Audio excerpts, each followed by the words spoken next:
ఇర్మియా గ్రంథము 51వ అధ్యాయము. ప్రభువు బబులోనియాను శిక్షించును. ప్రవచనము. ప్రభువిట్లు చెప్పుచున్నాడు, నేను బబులోనియా మీదికి దాని ప్రజల మీదికి వినాశవాయువును కొనివత్తును. పరదేశులను ఆ దేశము మీదికి పంపుదును. గాలి పొట్టును వలె వారు దానిని ఎగురగొట్టుదురు. ఆ దినము వచ్చినప్పుడు శత్రువులు ఆ దేశమును నలువైపుల నుండి ముట్టడించి నాశము చేయుదురు. ఆ దేశ సైనికులకు బాణములు రువ్వుటకు గాని ఆయుధములు ధరించుటకు గాని అవకాశము ఇయ్యవలదు. అచటి యువకులను కూడా వదిలిపెట్టకొడు. దాని సైన్యమునంతటినీ నాశము చేయుడు. ఆ దేశీయులు గాయపడి తమ నగర వీధులలోనే చత్తురు. ఇశ్రాయేలీయులను యూదా ప్రజలను పవిత్రుడనైన నాకు ద్రోహముగా పాపము చేసిరి. అయినను సర్వశక్తిమంతుడనైన నేను వారిని విడనాడలేదు. మీరు బబులోనియా నుండి పారిపొండు, మీ ప్రాణములను కాపాడుకొనుడు.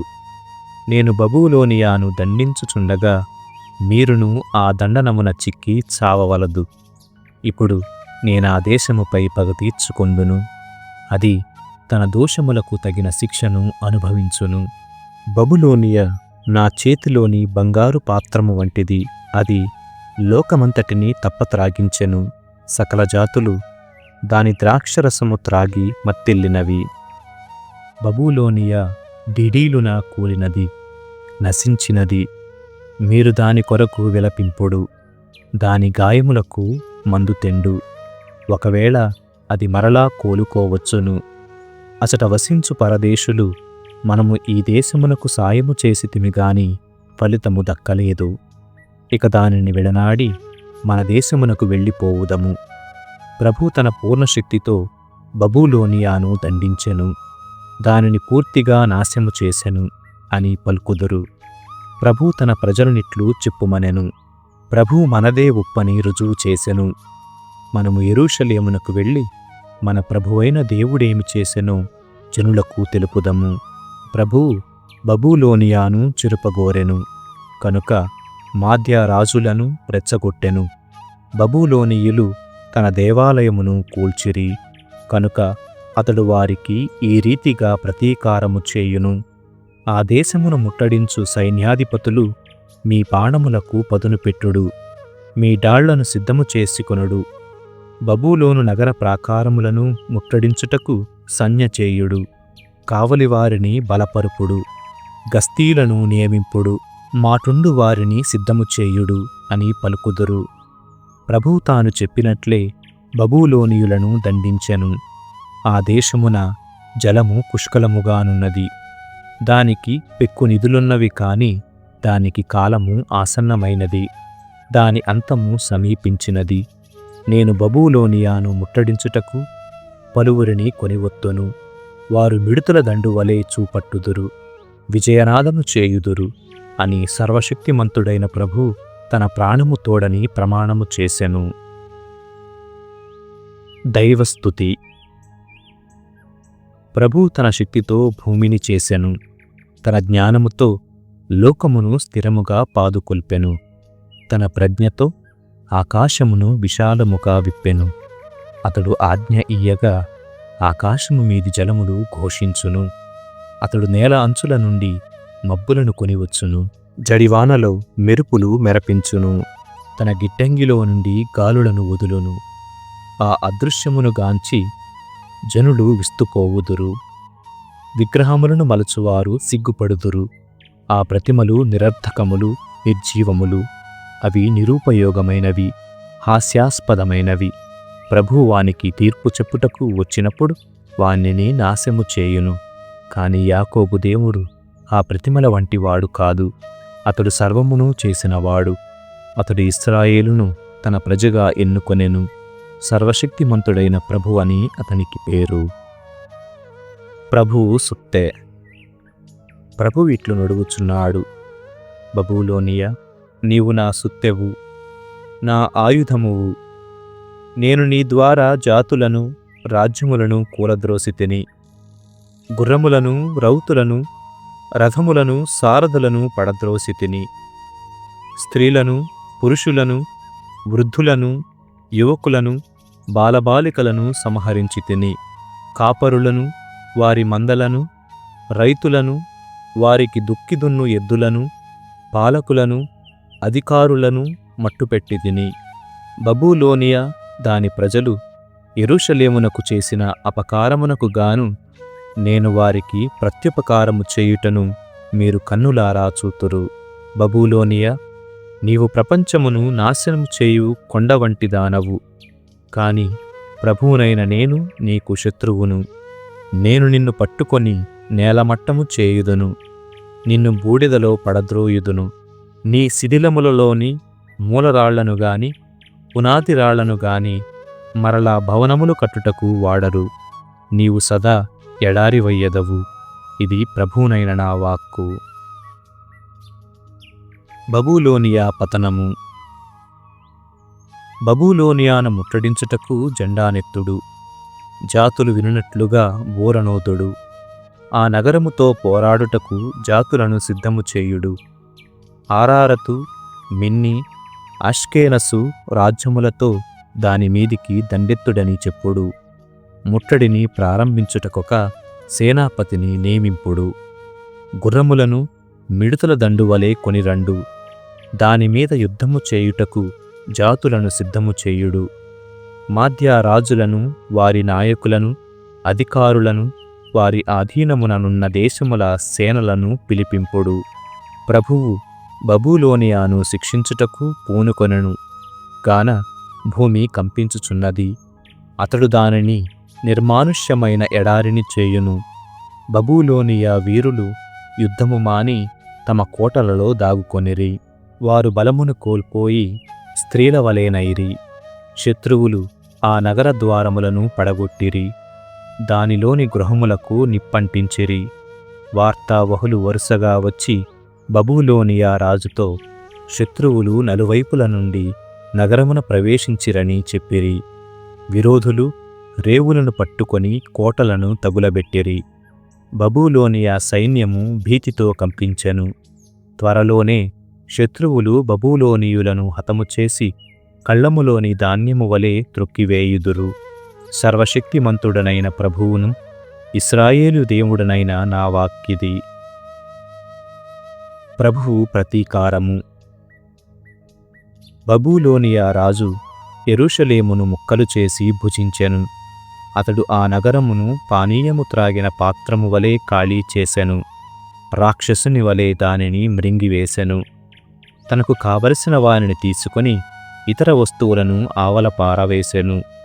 మమ్ము హింసించినందులకు గాను బబులోనియాకు శిక్షపడునుగాక అని సియోను ప్రజలు పల్కుదురుగాక. మమ్ము బాధించినందుకు గాను అది దండనమును అనుభవించునుగాక అని యెరూషలేము ప్రజలు పలుకుదురుగాక. ప్రభువు యెరూషలేము పౌరులతో ఇట్లనెను, నేను మీ కోపు తీసుకొందును. మీకు కీడు చేసిన శత్రువులకు ప్రతీకారము చేయుదును. నేను బబులోనియా జలాధారములు వట్టిపోవునట్లు, దాని నదులు ఎండిపోవునట్లు చేయుదును. ఆ దేశము పాడుబడును. అచట వన్యమృగములను తిరుగాడును. అచట నరుడెవడు వసింపడు. దానిని గాంచిన వారెల్లా భీతి చెందుదురు. బబులోనీయులు సింహం వలె గర్జింతురు, సింగపు పిల్లవలె బొబ్బరింతురు. వారు ఆశబోతుల అయినచో నేను వారికి విందు సిద్ధము చేయుదును. వారు తప్పత్రాగి మైమరుచునట్లు చేయుదును. ఆ జనులు నిద్రపోవుదురు, మరలా మేల్కొనరు. నేను వారిని కబేళాకు గొనిపోవుదును. వారిని గొర్రెపిల్లలు, పొట్టేళ్ళు, మేకపోతుల వలె వధింతురు. బబులోనియా మీద శోకగీతము. ప్రభువిట్లనెను, లోకమంతయు కొనియాడిన నగరము పట్టుబడినది. జాతులు దానిని చూచి విస్తుపోవును. సముద్రము దాని మీదికి పొరలెను. గర్జించు తరంగములు దానిని కప్పివేసెను. దాని చుట్టూనున్న నగరములు నిర్మానుష్యమయ్యను. ఎండిపోయిన ఎడారులయ్యను. వానిలో ఎవడును వసింపడు, అటుప్రక్కనెవడును పయనింపడు. విగ్రహములకు శిక్ష. ప్రవచనము. నేను బబులోనియా దైవమైన బేలును శిక్షింతును. అతడు అపహరించిన వస్తువులను తిరిగి తీసుకొందును.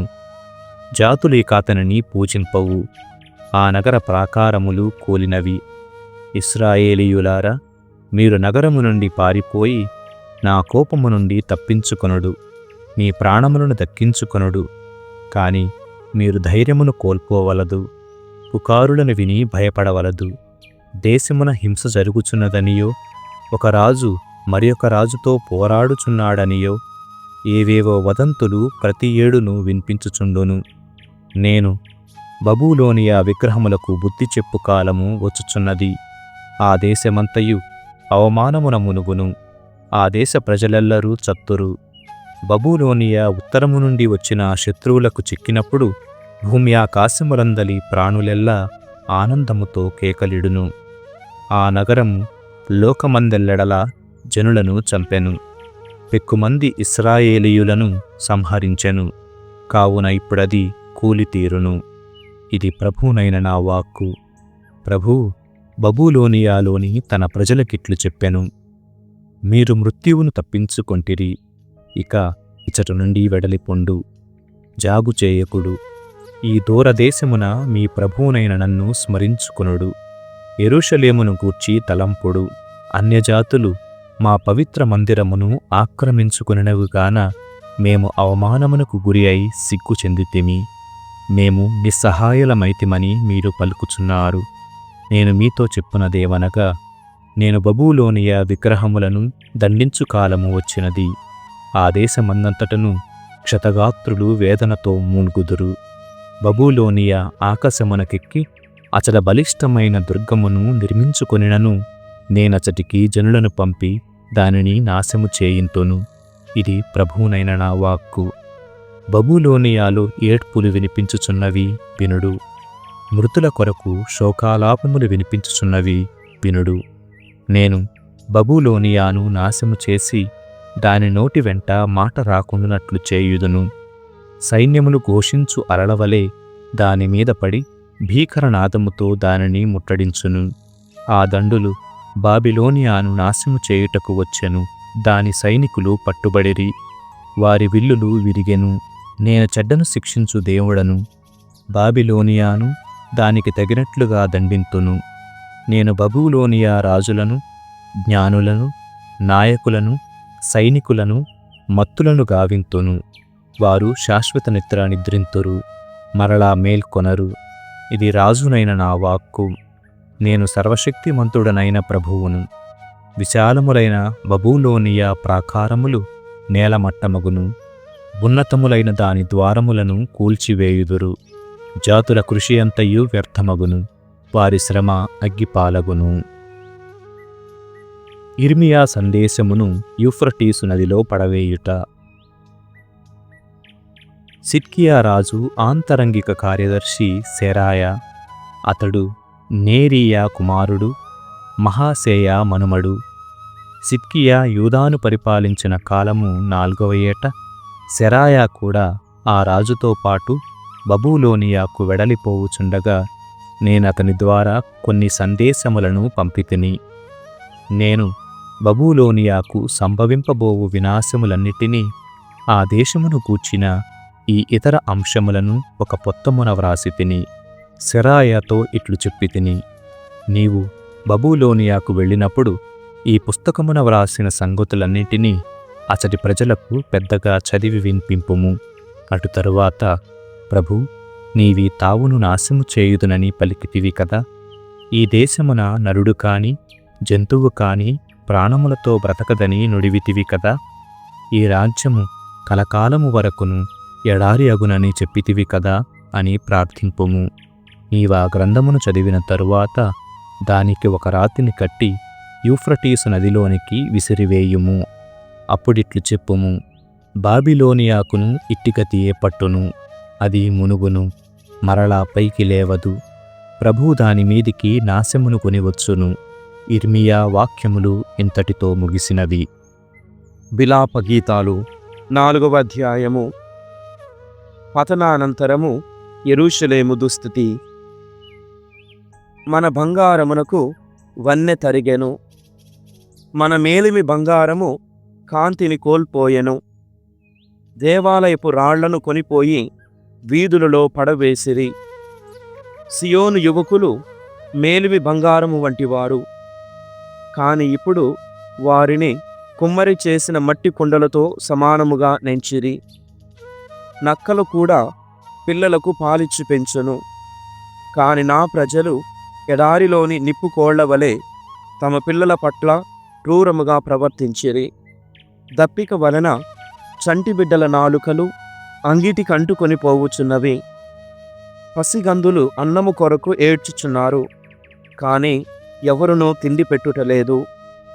పూర్వము శ్రేష్టమైన భోజనములు ఆరగించిన వారు ఇప్పుడు వీధులలో అలమటించుచున్నారు. పూర్వము రాజవస్త్రములు తొడిగిన వారు ఇప్పుడు కూటి కొరకు చెత్త కుప్పలు గాలించుచున్నారు. నా ప్రజలకు పడిన శిక్ష సోదోము ప్రజల శిక్షను మించినది. దైవహస్తము సోదోమ ప్రజలను అకస్మాత్తుగా శిక్షించెను. పూర్వము మన రాజకుమారులు పాల కంటే మంచు కంటే నిర్మలముగా ఉండిరి. వారి తనువులు కెంపుల వలె అరుణకాంతిలొలికెను, నీలమణుల వలె ప్రకాశించెను. కాని ఇప్పుడు వారి మొగములు బొగ్గు వలె నల్లబారెను. వీధులలో వారిని గుర్తించువారే లేరైరి. వారి చర్మము కొయ్యవలే ఎండిపోయి ఎముకలకు అంటుకొనెను. ఆకలి వలన చనిపోవు వారి కంటే యుద్ధమున గతించిన వారే మెరుగు. ఆకటి వాత బడిన వారు తిండి దొరకక నవిసి నవిసి చనిపోయిరి. ప్రేమ హృదయులైన స్త్రీలు తమ చేతులతోనే తమ శిశువులను ఉడకబెట్టుకొనిరి. నా ప్రజలకు తిప్పలు వచ్చిన వేళ ఆ పసిగందులే వారికి ఆహారమైరి. ప్రభు మహోగ్రుడై తన ఆగ్రహమును కుమ్మరించెను. అతడు సియోనునకు నిప్పు పెట్టగా అది ఆ నగరపు పునాదులను కూడా కాల్చివేసెను. లోకములోని జనులు కాని అన్యజాతుల రాజులు కాని శత్రువులు యెరూషలేము ద్వారములలో ప్రవేశింతురని అనుకొనలేదు. ప్రవక్తల పాపము వలనను యాజకుల అపరాధము వలనను ఈ కార్యము జరిగెను. వారు నగరమున నిర్దోషుల రక్తమును ఒలికించిరి. వారు నెత్తురు మరకలతో అపవిత్రులై గుడ్డి వారి వలె పురవీధులలో తిరిగిరి. కావున ప్రజలు వారి బట్టలను కూడా ముట్టరైరి. ప్రజలు వారిని చూచి దూరముగా పొండు, మీరు అపవిత్రులైతిరి, దూరముగా పొండు, మమ్ము ముట్టుకొనకుడని అరచిరి. వారన్యజాతుల వద్దకు పోయిరి, కాని ఆ ప్రజలు వారు మనలో వసింపరాదని స్వీకరింపలేదు. ప్రభువు వారిని పట్టించుకోడయ్యెను. ఆయన వారిని తరిమివేశను. ఆయన మన యాజకులను కరుణింపలేదు, మన పెద్దలను దయచూడలేదు. మనము నిరర్ధకముగా సహాయము కొరకు ఎదురుచూచుతిమి. మనలను రక్షింపలేని దేశము నుండి గంపెడు ఆశతో ఆశ్రయము కొరకు ఎదురుచూచుతిమి. శత్రువులు మన కొరకు కాచుకొనియుండిరి, కనుక మనము వీధులలో నడవజాలమైతిమి. మన రోజులు ముగిసెను, మన అంతము సమీపించెను. మన విరోధులు గరుడ పక్షి కంటే వేగముగా మన మీదికి దిగి వచ్చిరి. వారు కొండలపై మనలను వెన్నాడిరి, ఎడారిలో మన కొరకు పొంచియుండిరి. మనకు ప్రాణాధారమైన వానిని, ప్రభువు అభిషేకించిన వానిని, అన్యజాతుల నుండి మనలను కాపాడునని ఆశించిన వానిని శత్రువులు పట్టుకొనిరి. ఏదోము ఊజు ప్రజలారా, మీరు సంతసముతో పొంగిపొండు, మీరును వినాశపాత్రములోని రసమును త్రాగుదురు. తప్పద్రాగి దిగంబరులై తూడిపడుదురు. సియోను ప్రజలు తమ పాపములకు పూర్ణ శిక్షను అనుభవించిరి. ప్రభువు వారిని మరలా ప్రవాసమునకు పంపడు. కాని ఏదోము జనులారా, ప్రభువు మిమ్ము దండించును. ఆయన మీ దోషములను బట్టబయలు చెయ్యును. 5వ అధ్యాయము. ప్రభువు దయ కొరకు ప్రార్థన. ప్రభువు, మాకు కలిగిన ఆపదను జ్ఞప్తికి తెచ్చుకొనుము. మాకు కలిగిన అవమానమును పరిశీలించి చూడుము. అన్యులు మా వారసత్వ పొలములను ఆక్రమించుకొనిరి. పరజాతి ప్రజలు మా ఇండ్లను స్వాధీనము చేసుకొనిరి. మేము మా తండ్రులను కోల్పోయి అనాథలమైతిమి. ఇప్పుడు మా తల్లులు వితంతువులైరి. మా నీళ్లనే మేము డబ్బిచ్చి కొని తెచ్చుకోవలసి వచ్చినది. మా వంట చెరుకునే మేము వెల ఇచ్చి తెచ్చుకోవలసి వచ్చినది. శత్రువులు మా మెడ మీద కాడి మోపి మమ్ము హింసించిరి. మేమలసిపోయినను మాకు విశ్రాంతి దొరకుటలేదు. మేము అస్సీరియాకు ఐగుప్తుకు లోబడి మా ప్రాణములు నిలుపుకొనుటకు వలసినంత ఆహారము తెచ్చుకొంటిమి. మా పూర్వులు పాపము చేసి గతించిరి. వారి దోషములకు మేము శిక్ష అనుభవింపవలసి వచ్చినది. బానిసలు మమ్మేలుచున్నారు. వారి బారి నుండి మమ్ము తప్పించువారు ఎవరునూ లేరు. నరహంతకులు పొలములో తిరుగాడుచున్నారు. మేము కూడు సంపాదించుకొనుటకు బయటికి వెళ్ళినచో మా ప్రాణములు దక్కుటలేదు. ఆకలి వలన మాకు వేడి ఎక్కినది. మా చర్మము పొయ్యి వలె కాలుచున్నది. శత్రువులు సియోనులో స్త్రీలను మానభంగము చేసిరి. యూదా నగరములలో కన్నెలను చెరచిరి. వారు మా నాయకులను గురివేసిరి. మా వృద్ధులను గౌరవముతో చూడరైరి. యువకులు తిరుగళ్ళు త్రిప్పవలసి వచ్చినది. బాలురు కట్టెలు మోయలేక పడిపోయిరి. వృద్ధులు నగర ద్వారము చెంత ప్రోగగుటలేదు. యువకులు సంగీతము ఆలపించుటలేదు. మా హృదయములలో సంతోషము అంతరించెను. మా నాట్యము విచారముగా మారిపోయెను. మా తలమీది కిరీటము పడిపోయెను. మేము పాపము చేసి నాశము తెచ్చుకొంటిమి. సియోను కొండ నాశనమయ్యను. నక్కలు దాని మీద తిరుగాడుచున్నవి. కావున మా హృదయాలు వ్యధతో నిండిపోయినవి. కన్నీటి ధారల వలన మా కన్నులకు మసకలు క్రమ్మినవి. ప్రభూ, నీవు శాశ్వతముగా పరిపాలనము చేయుదువు. నీ సింహాసనము కలకాలము నిలుచును.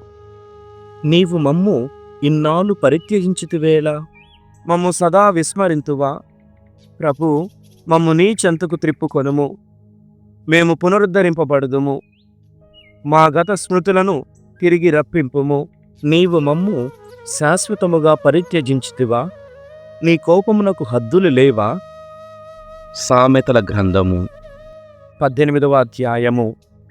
పని చెయ్యని సోమరిపోతు వినాశమూర్తికి సాక్షాత్తు సోదరుడు. ప్రభువు దివ్యనామము కోట వంటిది. పుణ్యపురుషులు దానిలోనికి ప్రవేశించి రక్షణము బడయుదురు. ధనవంతులు మాత్రము తమ సంపద తమ ఉన్నతమైన ప్రాకారము వలె సంరక్షించునని భ్రాంతిపడుదురు. గర్వితునికి నాశము తప్పదు. వినయముల వలన గౌరవమబ్బును.